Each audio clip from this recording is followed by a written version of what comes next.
আমাদের আজকের আলোচনার বিষয় হচ্ছে শপথের আলোকে আমাদের জীবন। শপথ একটা বাংলা শব্দ, আরবি পরিভাষা হচ্ছে বায়াত। বায়াতের অর্থ হচ্ছে শপথ, যার অর্থ হচ্ছে চুক্তি, অঙ্গীকার, ডিটারমিনেশন।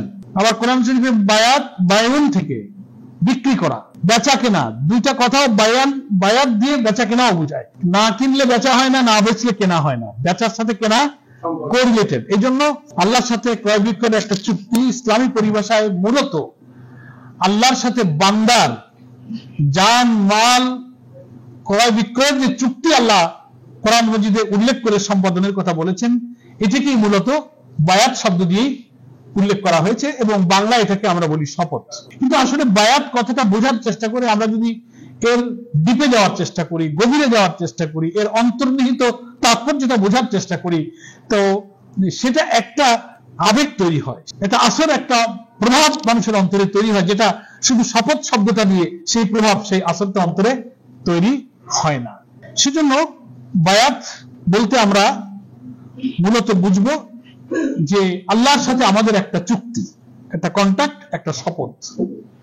ইংরেজিতে এটাকে agreement, business deal, contract, transaction, লেনদেন, কেনা বেচা, এই অর্থে কিন্তু বায়াতের পরিভাষার ব্যাখ্যা করা হয়েছে। তো পারিভাষিক অর্থে আমাদের আল্লাহর জমিনে আল্লাহ তাআলার দ্বীন প্রতিষ্ঠার জন্য, সংগঠনের নিয়ম অনুযায়ী আল্লাহর সন্তুষ্টির জন্য জান মাল আল্লাহ তাআলার কাছে সুপর্দ করে একটা আনুগত্যের শপথ, আনুগত্যের অঙ্গীকার করাকেই মূলত বায়াত বোঝানো হয়েছে। এখন আমরা অনেকে বুঝতে পারি না যে আল্লাহ তাআলা দাবি করছেন আমাদের কাছ থেকে যে তিনি আমার জান মাল খরিদ করে নিয়েছেন। সূরা তাওবা আল্লাহ দাবি করছেন যে ইন্নাল্লাহ ইশতারা, নিশ্চয়ই আমি খরিদ করে নিয়েছি। কে বলছেন? আল্লাহ বলছেন মিনাল মুমিনিনা আনফুসাহুম ওয়া আমওয়ালাহুম বিআন্না লাহুমুল জান্নাহ। তো আল্লাহ যদি আমার কাছ থেকে আমার জান মাল কিনে নেয়, তো আমি বিক্রি না করে তোমার কোনো উপায় নেই। আরো অন্তর্নিহিত কথা হলো যে জান মালের আসল মালিক তো আল্লাহ। তো যার মাল তিনি বলছেন আমি ওটা নিয়ে নিয়েছি তোমার কাছ থেকে, তোমার কাছে, তাহলে এই যে যার, আবার এটা আমি আমার কাছেই দেখতে পাচ্ছি, আমার জান মাল সব আমার জিম্মায় হেফাজতে আমি দেখতে পাচ্ছি। জানের অর্থ কি আর মালের অর্থ কি? জান বলতে আনফুস বোঝানো হয়েছে, অর্থাৎ আমার যে জৈবিক দৈহিক সত্তার মধ্যে আমার অঙ্গ প্রত্যঙ্গ, আমার শক্তি, সামর্থ্য, প্রতিভা, মেধা, যোগ্যতা, এনার্জি, স্ট্যামিনা, যা দিয়ে আমি সবকিছু করতে পারি, সবটার অর্থ হচ্ছে আনফুস বা জান। কথা বুঝে আসছে? আমার দুটো চোখ, আমার দুটো কান, হাত, পা, জবান, চিন্তা শক্তি, জীবনী শক্তি, আমার বডি, সমস্ত অর্গান, এই যে যা আমি করতে পারি, আমার সমস্ত কর্মক্ষমতা, দক্ষতা, যোগ্যতা, সামর্থ্য, লাইফ টাইম আমি এটাকে ব্যবহার করতে পারার যে তৌফিক, যে ক্ষমতা আমাকে দিয়েছেন, এই সবকিছুর নাম হচ্ছে জীবন শক্তি। এটার নাম হচ্ছে জীবন। কথা বুঝে আসছে? আর মাল কি? আমওয়াল। মালটা কি? আমার ব্যাংকে জমা টাকা, আমার জমি জমা, আমার বাড়ি, আমার গাড়ি, আমার সহায় সম্পদ, এগুলোকে বলা হচ্ছে আমওয়াল। এই দুইটা জিনিসকে আল্লাহ পাক বলছেন আমি এটা তোমার কাছ থেকে কিনে নিলাম। কত ভালোবাসা আল্লাহ তাআলার আমাদের প্রতি, তিনি আমাকে দিলেন, আবার তিনি আমাকে বলছেন যে আমি এটা তোমার কাছে থেকে আমি নিয়ে নিয়েছি। এই যে বেচা কেনা, এই যে ট্রানজাকশন, এই যে লেনদেন, এটা একটা তাৎপর্য আছে। আমরা অনেকে বুঝতে পারি না যে আমার জান মাল তো আমার কাছে, আমার ব্যাংকের টাকা আমার কাছে, আমার বাড়ি আমার কাছে, আমার চোখ, হাত, মুখ, পা, আমার যা ইচ্ছা, যা চিন্তা, সবই তো আমার কাছেই বিদ্যমান। তো এটা আবার আল্লাহর কাছে দিয়ে দেওয়ার অর্থটা কি? এটা আল্লাহর কাছে বিক্রির অর্থটা কি দাঁড়ালো? এই অর্থ, এই তাৎপর্য, এই মর্মটা বোঝার মধ্যেই হচ্ছে কিন্তু বায়াত কথাটার মজা। শপথের, বায়াতের অন্তর্নিহিত মজাটা, স্বাদটা এই কথা বোঝার উপরে নির্ভর করে। এই জন্য আমি এখানে দু একটা কথা আপনাদের খেদমতে আমার নিজের উপকারের জন্য বলতে চাই যে দুনিয়াতে কোন বেচা কেনার সাধারণ নিয়ম কি? আমি দোকানে গেছি, 1 কেজি আলু দাও, 20 টাকা আমি দোকানদারকে দিলাম, দোকানদার আমার ব্যাগে 1 কেজি আলু মেপে দিল। বেচা আর কেনা, আমি টাকা দিলাম, সে আমাকে আলু দিল, বিনিময়টা আমি দিয়ে দিলাম, ও আমাকে মাল দিয়ে দিল। এটা একটা দুনিয়ার বেচা কেনা। কিন্তু আল্লাহর সাথে আমার বেচা কেনা হচ্ছে, তো মাল তো আমার কাছে থেকে গেল, জানও থেকে গেল, বিনিময়টা তো নগদ পাইতেছি না। বলতেছেন বিআন্না লাহুমুল জান্নাহ, আমি জান্নাত দেব। এই যে একটা, এটা নগদ হয় আর এটা বাকি সময়, এর রহস্যটা কি? রহস্যটা হচ্ছে যে দেখবেন পৃথিবীতে যত বড় লেনদেন, বড় ব্যবসার বড় লেনদেনগুলো একটু বাকিতে, একটু মেয়াদি বেচা কেনা, বড় লেনদেন, বড় ট্রানজাকশন, বড় ডিল, কন্ট্রাক্টটা একটু সময় নিয়ে বাকিতে হয়। আর আল্লাহ এই বেচাকেনাকে একামাত্র দিন অর্থাৎ আল্লাহর জন্য, আল্লাহর দিনের জন্য সে তার জান মাল উৎসর্গ করে দেওয়ার যে চুক্তিটা করবে, এটাকে আল্লাহ তাআলা ব্যবসা অর্থে কোরআন মাজিদে বয়ান করেছেন। আছে না, ইয়া আইয়ুহাল্লাযীনা আমানু হাল আদুল্লুকুম আলা তিজারা। এই যে তিজারা মানে কি? তিজারা মানে ব্যবসা। কোনটার সাথে ব্যবসাকে আল্লাহ বললেন? তুমিনুনা বিল্লাহি ওয়া রাসূলিহি ওয়া তুজাহিদুনা ফি সাবিলিল্লাহ। আল্লাহ আল্লাহ রাসূলের প্রতি ঈমান আনো আর তার দ্বীন প্রতিষ্ঠার জন্য জিহাদ করো। ওখানেও আমওয়ালিকুম ওয়া আনফুসিকুম, জানমাল ওখানেও দুটো আছে। তাহলে এটা যে বিজনেস, এটা একটা ব্যবসা। তো আল্লাহর সাথে আমার যে বেচাকেনা, যে লেনদেন হয়েছে, এটা বড় ব্যবসা। এর বিনিময়টা অনেক বড়। ওই 20 টাকার 1 কেজি আলুর মতো বিনিময় নয়। এটা মেয়াদি চুক্তি আল্লাহর সাথে আমার হয়েছে। সেই মেয়াদ পর্যন্ত এই লেনদেন, ব্যবসা বাণিজ্যের চুক্তিটা যদি আমি মেনটেন করতে পারি, তো ঠিক মেয়াদটা শেষ হওয়া মাত্রই আল্লাহ তার বিনিময় হিসেবে আমাকে জান্নাত দান করবেন। সেই মেয়াদটা কত বড়? মেয়াদটা হচ্ছে আমার হায়াত থাকা পর্যন্ত, আজরাইল আসা পর্যন্ত আমার ডিউরেশন। কথাটা বুঝে আসছে? আমি 20, 30, 40, 50, 60, 80 বছর যতক্ষণ আমি দুনিয়াতে বেঁচে থাকবো, এই পর্যন্তই আল্লাহর সাথে আমার বেচা কেনার মেয়াদ। আর আল্লাহর এই মাল আর জানটা আমার কাছে জমা রেখেছেন, এটা আমার কাছে আমানত।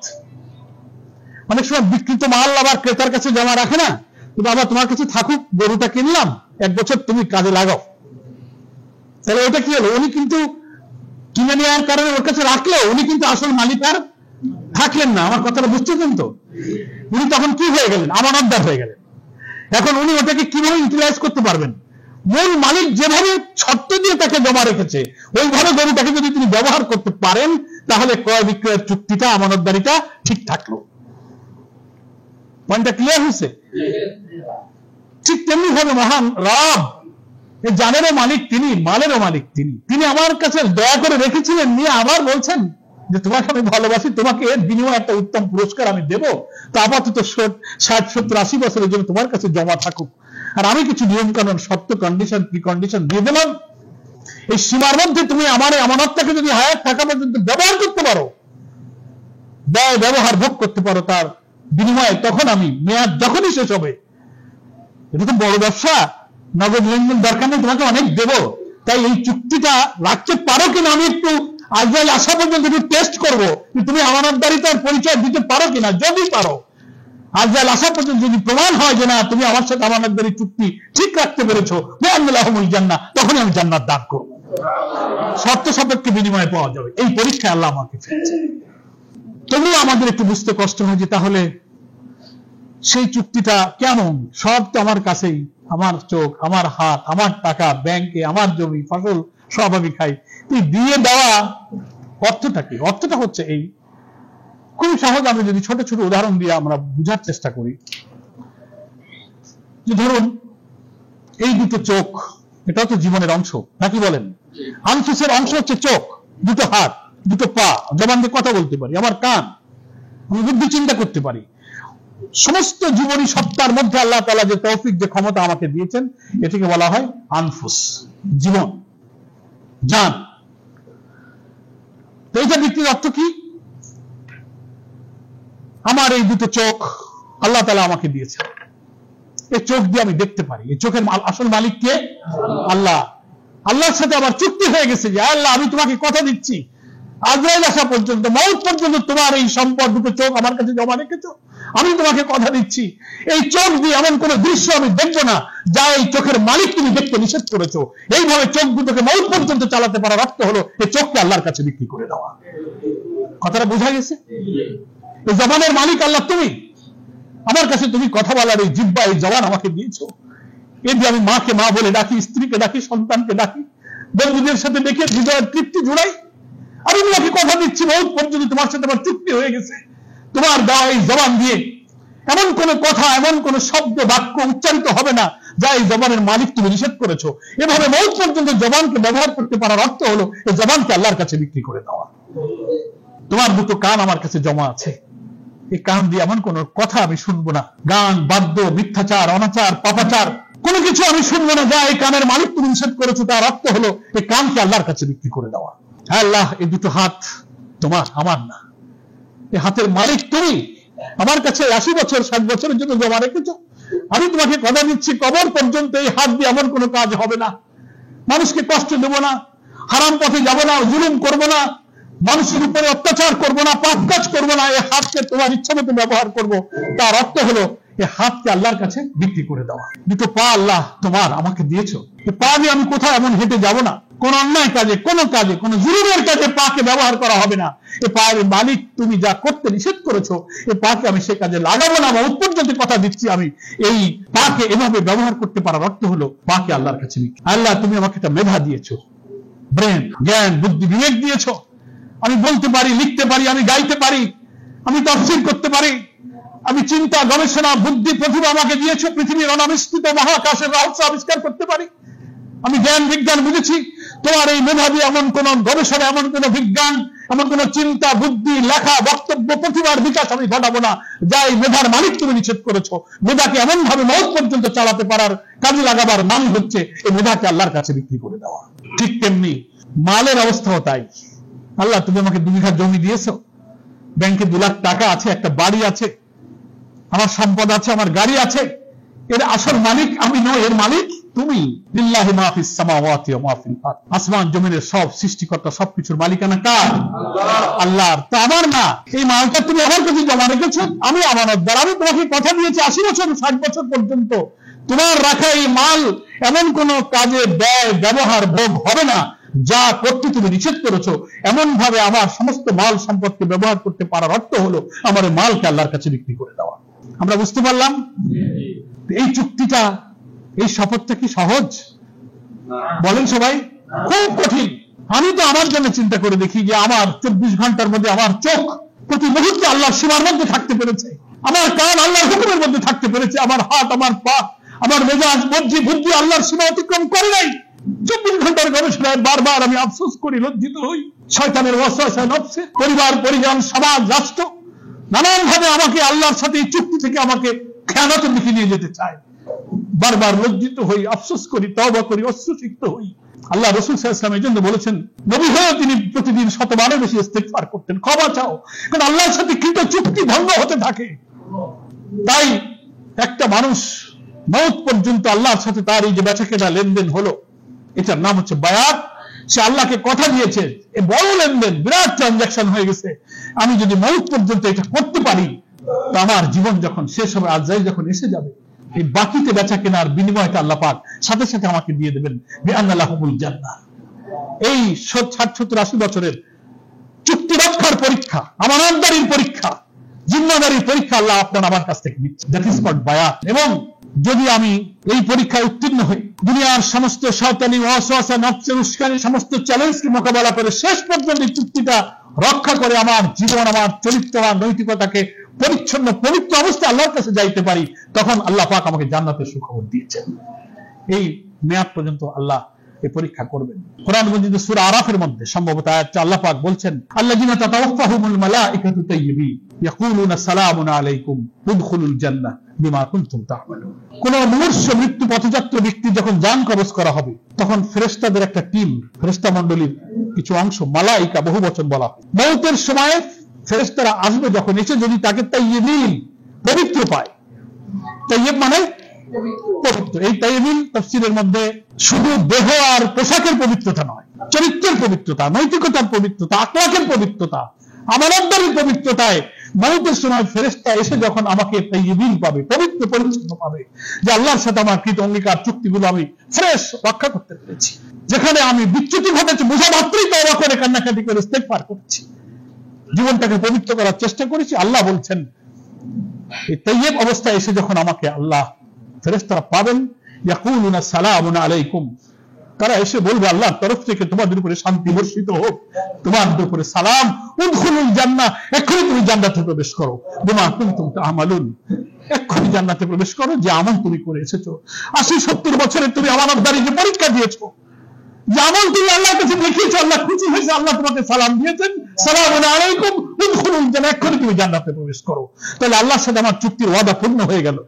ওই যে আল্লাহ তাওবাতে বলেছিলেন বিআন্না লাহুমুল জান্নাহ, ওখানেও জান্নাত, আমার এখানেও আল্লাহ সেই একই আমার বিনিময়টা। দোকানদার 20 টাকা পেয়ে গেছিল আলুর বিনিময়ে, নগদ না, বাকির মেয়াদে আমি যখন আমানতদারির পরীক্ষায় যখন পরিচ্ছন্ন পবিত্রতা দেখাতে পেরেছি, তখন আমার মৌতের সাথে সাথে আল্লাহ আমাকে জান্নাতের সুখবর দান করেছেন।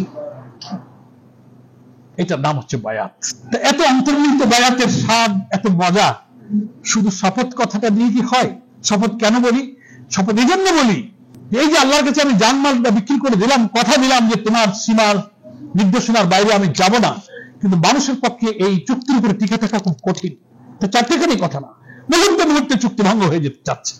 সেই জন্য রাসূল আকরাম সাল্লাল্লাহু আলাইহি ওয়াসাল্লামের জীবদ্দশায় আল্লাহর নবী তার সঙ্গী সাথীদের এই শপথটা নিতেন, বায়াত। সূরা ফাতহার মধ্যে আছে না, হাতে হাত দিয়ে বায়াতের দোয়ানে, মক্কার বিজয়ের আগে, আকাবাতে, বিভিন্ন সময় আল্লাহ রাসূল বায়াত দিয়েছেন। কি নিয়েছেন? তো কোরআন শরীফে আছে, সময় কম, সেদিকে বিস্তারিত আমরা যাচ্ছি না। আল্লাহ বলছেন যে তোমরা যে হাতে হাত রেখে শপথ করে, ওই হাতের উপরে আমার হাত ছিল। সুবহানাল্লাহ। সূরা তাওবাতে বলেছে আমার সাথে তোমার যে বেচাকেনা হয়েছে, তোমার এত ঝুঁকি, এত কষ্ট, এত পরীক্ষা, সিদ্ধান্ত তুমি নিয়েছো, তুমি পেরেশান হও না, দুঃখ করো না, হতাশ হও না, ঝুঁকি মনে করো না, বিপদ মনে করো, এর মধ্যে অনেক কল্যাণ আছে বলে আল্লাহ খবর দিচ্ছেন, ফাস্তাবশিরু বিবাইকুমুল্লাযী বায়াতুম বিহি। তুমি সন্তুষ্ট হও, খুশি হও ওই বেচাকেনার জন্য যে বেচাকেনা তোমার সাথে আমার হয়েছে। সেজন্য এই ঝুঁকিপূর্ণ চুক্তি এবং বেচাকেনা আমার আল্লাহর সাথে হয়ে গেছে। সেই বেচাকেনার চুক্তিটা রক্ষা করার জন্য রাসূল সাল্লাল্লাহু আলাইহি ওয়াসাল্লাম তার সাথীদের নিজেই বায়াত নিতেন। খোলাফায়ে রাশিদিন তার সঙ্গী সাথীদের বায়াত গ্রহণ। আল্লাহর নবী এবং খলিফাদের বিদায়ের পর রিসালাত, খেলাফতের সব বিদায় হয়েছে, নবুয়তের বিদায় হয়েছে। এখন মুসলিম উম্মার নেতৃত্বে যারা থাকবেন, ইকামাতে দ্বীনের মহান কাফেলার নেতৃত্বে যারা থাকবেন, আল্লাহর খেলাফত এবং দ্বীনের প্রতিষ্ঠার জন্য শূরা-ই নিজাম দ্বারা পরিচালিত রাসূল সাল্লাল্লাহু আলাইহি ওয়াসাল্লামের কর্মনীতির ভিত্তিতে গঠিত কোন দ্বীনি জামাতের কাছে তার যিনি উলিল আমর থাকবেন, নেতৃত্বের যে চেইন অফ কমান্ড আল্লাহ দিয়ে দিয়েছেন, আতিউল্লাহ আতিউর রাসূল ওয়া উলিল আমর মিনকুম, this is the chain of command. Allah, Allah রাসূল আর তোমাদের মধ্যে যারা উলিল আমর থাকবে। এখন তো আল্লাহকে আমরা সামনে পাইতেছি না, রাসূল সাল্লাল্লাহু আলাইহি ওয়াসাল্লামকে আমরা পাইতেছি না। আসল বিক্রি তো আল্লাহর কাছেই করেছি, কিন্তু অন বিহাফ অফ অলমাইটি আল্লাহ, আল্লাহর তরফ থেকে আল্লাহ রাসূল এবং উলিল আমর যারা থাকবেন, ইকামাতে দ্বীনের জামাতের যারা আমির থাকবেন, কর্তৃত্বশীল থাকবেন, পরিচালক থাকবেন, তাদেরকে বলা হয়েছে উলিল আমর। তাদের মাধ্যমে আল্লাহর কাছে জানমাল সুপর্দ করার এই অঙ্গীকার করে একটা শপথ নিতে হবে। মূলত এই শপথটা হচ্ছে আনুগত্যের শপথ, যে আল্লাহকে আমি যে বেচাকেনা করেছি, আমিরের কাছে আমি ওয়াদা করছি, আমির আল্লাহর তরফ থেকে তার প্রতিনিধি হিসেবে আমাকে টেক কেয়ার করবেন, আমি ভুল করলে ধরবেন, চুক্তির খেলাফ হয়ে গেলে শাসন করবেন, গোপনীয়ত মুলতবি করবেন, সাসপেন্ড করবেন, মুহাসাবা করবেন, সংশোধন করবেন, কন্টাক্ট করবেন, কাফারা করবেন, আমি লজ্জিত হব, তওবা করব। এই যে সংশোধন করার প্রক্রিয়ার মধ্য দিয়ে আমার বেচাকেনার এই চুক্তিটাকে ঠিক রাখার জন্য ইকামাতে দ্বীনের উদ্দেশ্যে গঠিত কোন জামাতের আমিরের কাছে আনুগত্যের একটা শপথ করতে হয়, আল্লাহর কাছে বিকৃত জানমালের চুক্তিটা রক্ষা করার জন্য।